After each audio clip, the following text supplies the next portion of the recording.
Hello everybody and welcome back. Sorry about that. For some reason my recording software has decided to mute the mic whenever I start recording. Don't know why.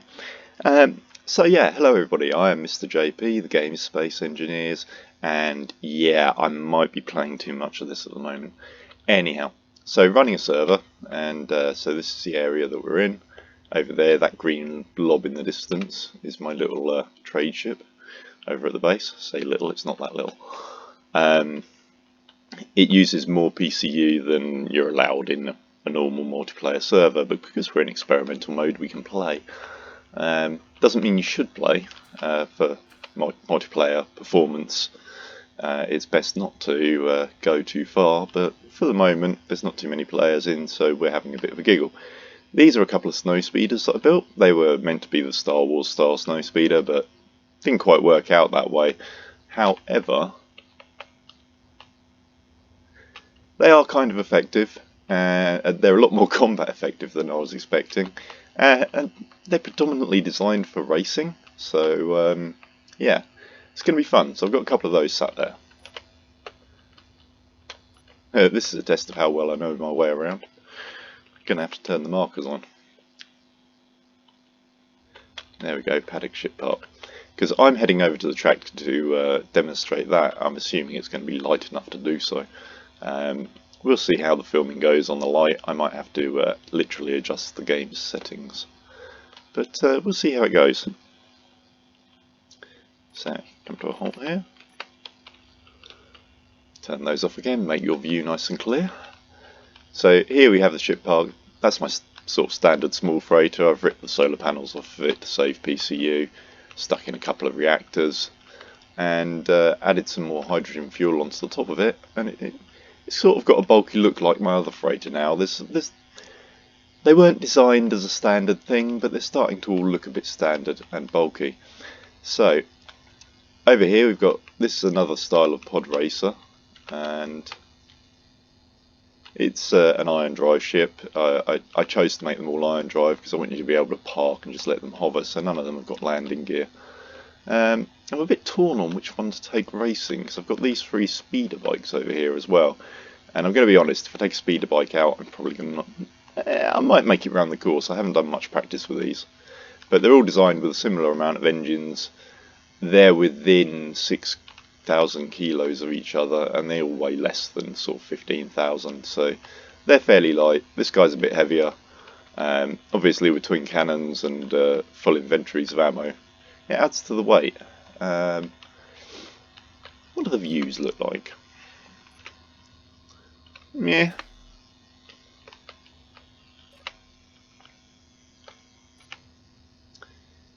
Meh. I don't know what to ride. And that gives a nice viewpoint, but it's kind of scary.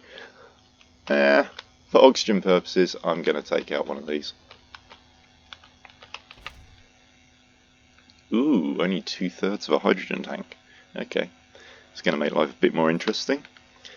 So, the basics of these ships, for those who might be coming into the server, and it is an open server by the way. This one's findable in the lists, anyone can come in, so if you're watching this and you fancy coming racing, drop in and let me know that you've seen the video, and we'll get involved. So yeah. Pretty much to run these pod racers, first menu will be a startup menu that will contain all your reactors, your tanks, all that kind of thing. And then the second menu is sort of the flight menu. So this contains your docking ports. I have in the centre of these ships is normally a single small electric engine, and that is set up with a small amount of the override turned on. By turning that on, you no longer have brakes, which means that pod racing gets a bit more fun. Enemy ship just flying in over the top of us. Alright, there it is.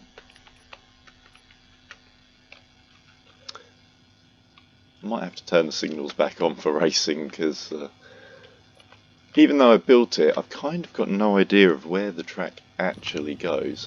So I say even though I built it, it's kind of the length of the Nürburgring. So Yeah. It's kind of a little bit scary too, but we'll get to that. Okay, the lock-on markers are still working, so things should be good. So we'll get this down into the sort of the start line position. I think I'll just go because it's daylight. But what you can see at the moment is all that's built here. The pit lane will be on the left-hand side. Right-hand side will be sort of a recovery area. There's going to be a control room type affair hanging over the start-finish line, which surprisingly in front of us, that black line is the start-finish line, and this is why I think I need to work on the graphics slightly, because it's either black or white, there's no in the middle. Though admittedly, that is what it's like on the moon, there's no contrast. So yeah, here we go, the track. Now bear in mind that probably 2 out of 3 times that I fly this, I crash. Now I just turned the override engine on, and as you can see we're slowly starting to creep. I'm going to turn on the hydrogen engines for cornering, because they might be the only thing that saves my life. That's the front camera, so flying on those is actually a little bit scarier. We'll see how it goes. So yeah, once you accelerate in these ships, they just keep going at the speed forward they're going at, so it's pretty cool.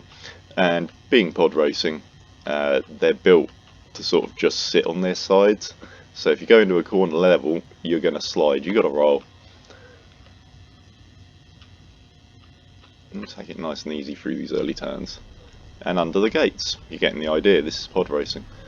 Right, let's pick up the pace a little bit. If I stack this, I'm going to have to go and get one of the bikes. And watch out for the wreckage from the last stacks. But yeah, so, the track. There are 39 gates, like this one, coming up. And there are over 70 cornering signs, so anyone who thinks the signage is terrible, you are more than welcome. It took days to mine this out. Literally, I think there was 38 hours of mining. Just to carve all of this track out, because I did it all manually. This isn't Vauxhall hands, this is I got a miner and drove the track after driving around on a jetpack and in a ship and laying out some nav points. So yeah. Then there was the going around and putting in signs that I found that I couldn't see. So now I've put these signs in and they're better, but you still can't really see them. So I kind of rely on those white nav points to show me where the track is, and the green ones show me where the gates are. So if you aim for the green circle on the gates, you should go through it no worries in most average ships. They are huge when you get into them. They just don't feel very huge when you're doing 100 meters a second. And there we go, there was a bit of slide there from the ship. Keep an eye on the hydrogen bar, when that runs out it'll probably be when I crash. And it's just side to side thrusters for the hydrogen on this ship, so it was built with the idea of some boost thrusters for accelerating and braking, but okay, goes that way. So that's one of those places where I lose track of the track. Yeah, the blue section, this is where I normally crash. And have again. Yeah, there's the wreckage.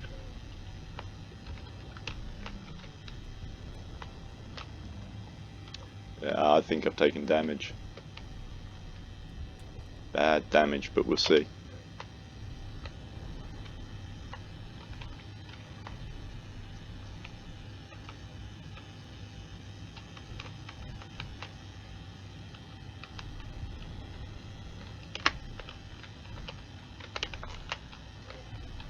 Ah!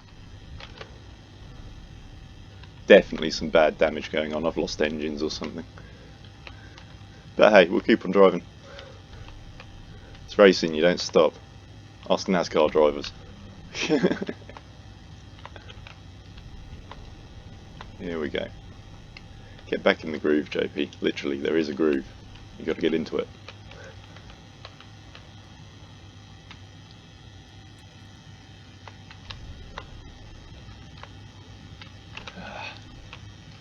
Around that blue section, I feel like certain American airline pilots. I will confess to a slightly sick hobby. I listen to the crash data recorders, and I'm quite into air crash investigations. So I've heard quite a few last words to American Airlines pilots. Might not have been actual American Airlines, but the final words are pretty much, "We're crashing, Dave." I know. Some of them just aren't panicking, they're just trying to get control of the damn aircraft, and that I respect. You know, those guys, they're the ones who deserve the rewards and awards. So yeah, as you can see, this track's got a bit of challenge to it. It's designed to actually force you to slow down for overtaking.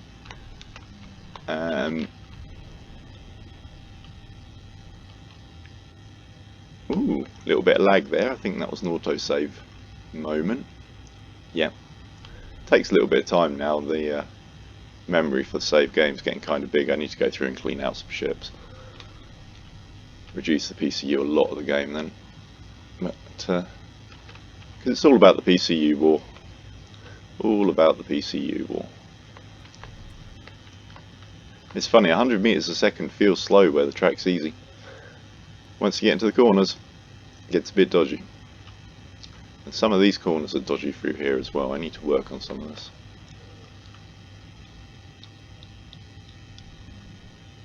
But yeah, it's pretty much follow the gap in the crater walls.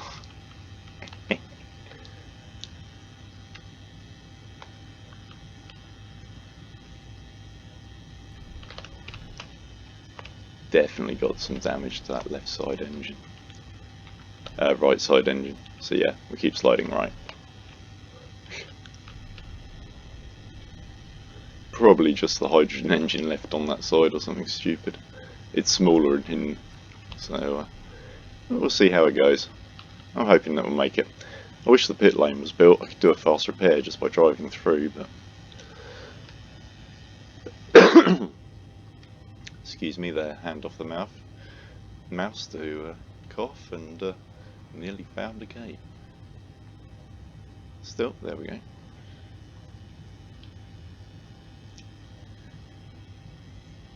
Oh yeah, the nasty corner. You want to leave it late to make that turn because there's a lump of rock there before the gate, and it's a killer.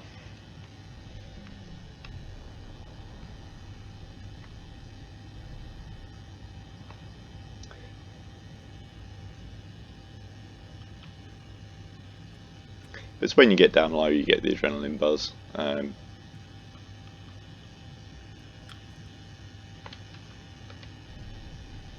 It's also when you find rocks.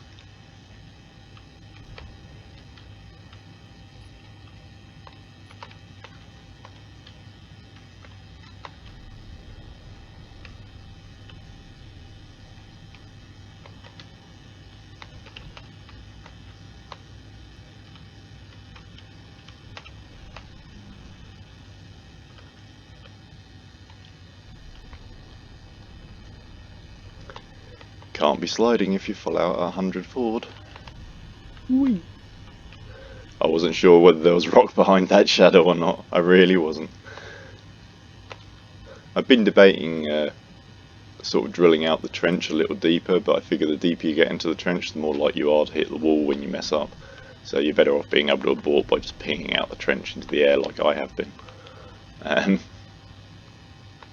So this is a bit of fun. It's not like the gates register you're going through. As long as you're trying to get near them and you're in the track, pretty much anything goes, isn't it?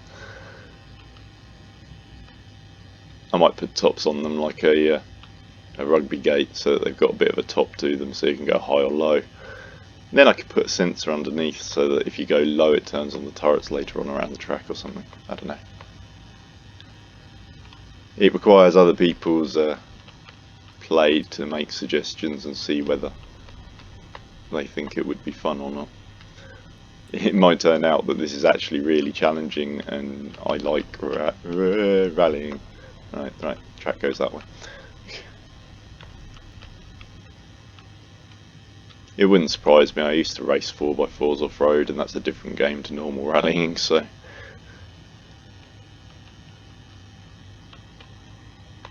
And that's the finish line. Right. Shut down the override engine, because otherwise you will never stop, JB. How much damage did I do? Ah.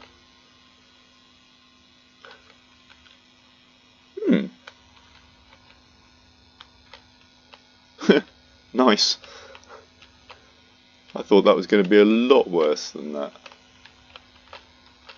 Still got everything. Ship's tougher than I thought it was. So there we go.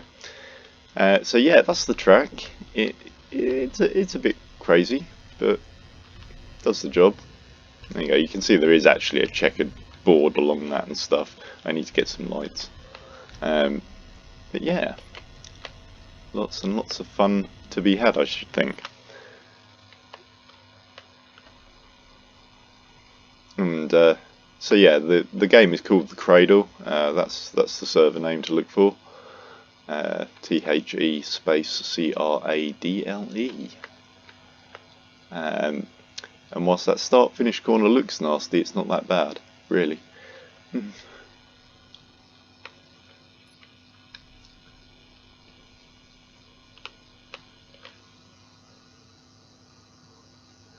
That looks like a fight between two ships going on over there. I think I'll stay away from that.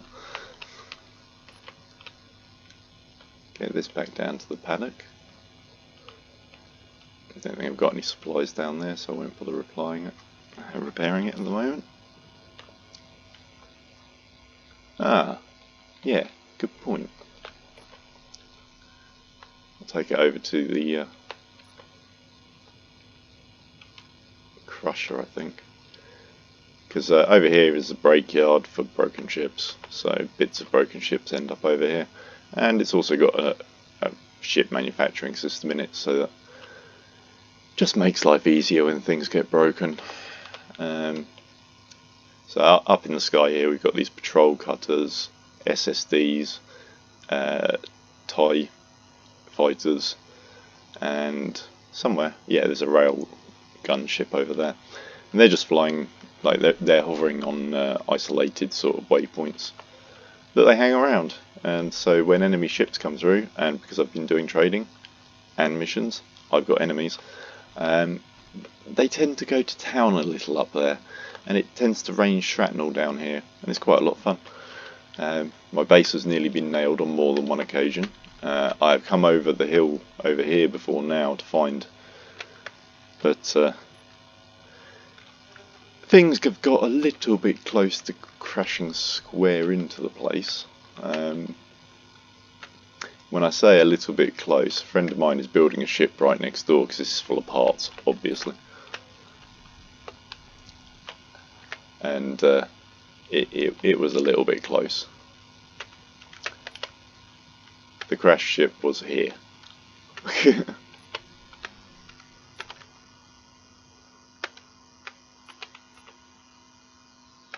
Should have stopped me. There we go. So what I was doing there was just throwing the most powerful engines forwards to bring it to a halt, and then I realised overdrive engine's still on, that's why we're not stopping.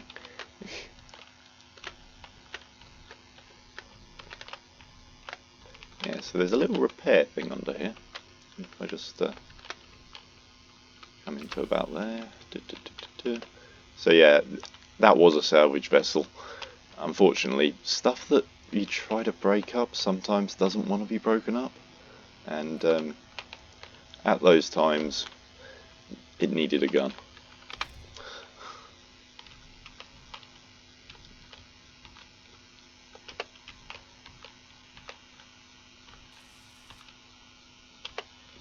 Really? You've got to be lying. Seriously? That was all it was? So yeah, pod racers tougher than they look. A lot of ships actually tougher than they look these days. Turn off this welder, because if I leave that switched on, that really affects server performance. So yeah, when you come into the game, if you come in, or just as a general knowledge thing, leaving welders and grinders on affects server performance. Leaving drill heads running affects server performance. Leaving rotors and pistons switched on affects server performance. If you keep all of those things shut down, the game is actually quite reliable. Another thing that affects server performance quite badly on older machines: lighting. So illuminating lights, spotlights more so than interior lights, but any light that casts a shadow casting of rocks, and mined out resources. There's a few different things that do it, but it just overloads something in the graphics and thump, the game crashes. So yeah. There's actually a very thorough guide. Shadow a Star Destroyer upside down there. Yeah, that's what I mean by shadowing. That one's got a TIE fighter with it by the looks of things. So there's some easy ways of spotting ships. You can see them at quite a long way by the shadows. And that's what I mean by it's shadow processing. Which is why, as admin, I sit in an underground cabin. And there's no light down there. It's all dark, and the system runs really quite well. If I sit somewhere where it's light, it tends to have more problems. So yeah, bring this down onto this base and get a refill of hydrogen into it.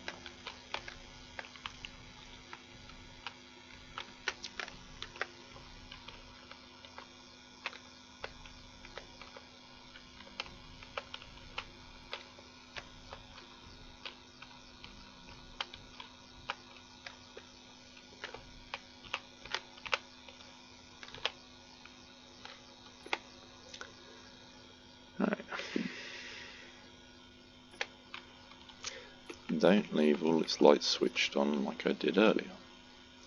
That's recharging nicely. Right. So yeah, this is the trader. It's had a little bit of modification. It used to be half the height it is now. It's got a cannon on it for a bit of piracy. And an awful lot more reactors and jump drives. Space for mining and repair ships at the back. But this is about as big as you want to get, really. They get a bit unwieldy amongst rock fields, that kind of thing. So yeah, fairly big area.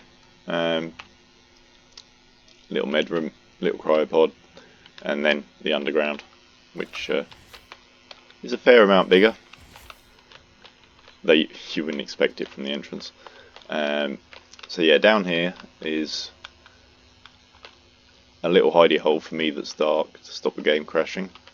This is Dock 1, as it were, which is for the trader. As you can see, it's fairly large. It goes quite a long way back.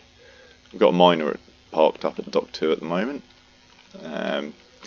Once again, about as big as you want to go performance wise for a mining head in a multiplayer game, also manoeuvrability wise, but this had a mining head about 6 times bigger on it, and it was at its maximum load limit for the 8 lift engines to mine the track out. That's what did that job. Up here, this is what I mean by the darkness. This is actually obviously all base over there, but these are wheels, and that is the area underneath where my ship was parked upstairs. This is a giant door. You don't need pistons, you don't need rotors, you just need a rover that is a door. It is so simple to build, it's unreal. I've seen rotors, hinges, airtight doors, arrangements, all that kind of thing. No, you just want a big slab of blocks on wheels. Look at some nuclear silos. Under here I've got a bit of storage and stuff. I've got a safe zone here if we need it. But everyone's being pretty polite in the server. Haven't had to activate any safe zones. There hasn't even been a scrap or any fighting or a war. So yeah, other than me destroying trade ships and salvaging stuff, there really hasn't been much activity. So I suppose inside this trader, if you ever come into the game and you do end up over in here, got a cash point out the front here. I might put the shop out the front here, I haven't decided yet. And then through here is the current shop thing. There's a survival pack there as well. So if I ever arrive to deliver you goods, this is where you need to come, this red box, to buy the stuff. But I also have a sales ship that I send around for purchasing stuff, so I just park it near your base and you can sell it at your convenience. So yeah, I think that's a full tour around. Kept it concise. So yeah, guys, welcome to come in and mess around. Let me know. Have a great day, everybody. Thank you for viewing. Hope you've enjoyed the video, and I'll catch you soon. Bye for now.